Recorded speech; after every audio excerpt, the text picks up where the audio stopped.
శ్రీ సీతా సమేత రామచంద్ర స్వామి తృతీయ అఖండ రామనామ సప్తాహ మహోత్సవాలు జనవరి 29 నుండి ఫిబ్రవరి 5వ తేదీ వరకు గురువారం వరకు బూడిమూడి గ్రామంలో మధ్యరామాలయంగా పిలువబడుతున్న శ్రీ సీతారామచంద్ర స్వామి ఆలయ ప్రాంగణం నందు తృతీయ అఖండ రామనామ సప్తాహ మహోత్సవాలు అత్యంత వైభవంగా జరుగుతున్నాయి. ఫిబ్రవరి 5వ తేదీ గురువారం కలశ స్థాపన దైవజ్ఞులు నిశ్చయించారు. ఈ సందర్భంగా బ్రహ్మశ్రీ పైడిమర్రి సోమేశ్వరరావు చే స్వామివారికి ఉదయం సాయంకాల అర్చనలు విశేష పూజలు జరపబడను. అలాగే మంగళవారం ఎర్రంశెట్టి రాంబాబు శ్రీమతి లక్ష్మి దంపతులచే హనుమాన్ చాలీసా పూజ కార్యక్రమం ఆచంట శ్రీనివాస్ గురుస్వామి నిర్దేశకత్వంలో ఘనంగా నిర్వహించబడింది. కావున హిందూ భక్తజనం 50 మంది ఈ సప్తాహ కార్యక్రమంలో పాల్గొని శ్రవణానందకరమైన రామనామ సంకీర్తనలు విని శ్రీరామచంద్రుని దర్శించి తీర్థ ప్రసాదాలు స్వీకరించి శ్రీ స్వామివారి కృపకు పొందాలి అని శ్రీనివాస బాలభక్త భజన సమాజం ఊడిమూడి వారు ఓ ప్రకటనలో కోరడం జరిగింది.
మన సుభాష్ గారు సచిన్ గారికి మరి సత్కారం అండి. మన చంద్రశేఖర్ గారు కూడా జనసేన నాయకులు వారికి కూడా మన రాంబాబు గారు సత్కారం అండి.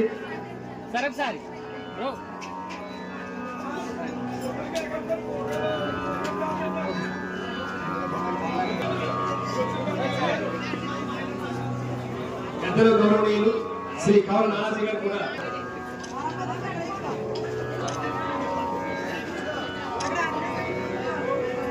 మా స్వామి రాసి సెలవులని మనస్ఫూర్తిగా కోరుచు జై శ్రీరామ్ జై జై శ్రీరామ్ తీసుకువస్తూ కోరుచున్నాం. అలాగే ఒకరు వచ్చినప్పుడు కాంపౌండ్ ఉంటుందండి. ముందు జ్వరాలు అందరూ కూడా వస్తే జ్వరాలు కూడా వస్తాయండి. కాంపౌండ్ కూడా తెలియదు కనవరం కూడా కాంపౌండ్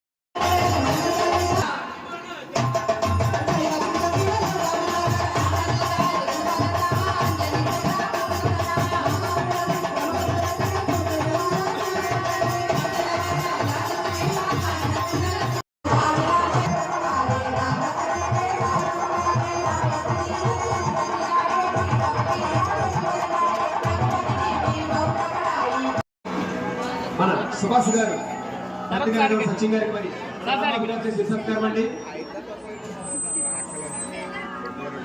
మన సోన్సత్తి చంద్రశేఖర్ గారు కూడా జనసేన నాయకులు వారికి కూడా మన రాంబాబు గారు సత్కారం అండి.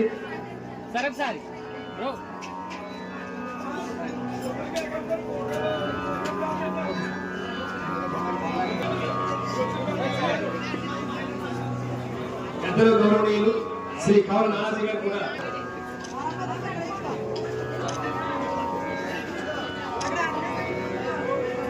మా స్వామి రాసి సెలవుల దగ్గర మనస్ఫూర్తిగా కోరుచు జై శ్రీరామ్ జై జై శ్రీరామ్ తీసుకువస్తే కోరుచున్నాను. అలాగే ఒకరు వచ్చినప్పుడు కాపులు ఉంటుంది, ముందు జ్వరంలో అందరూ కూడా వస్తే జ్వరాలు కూడా వస్తాయండి.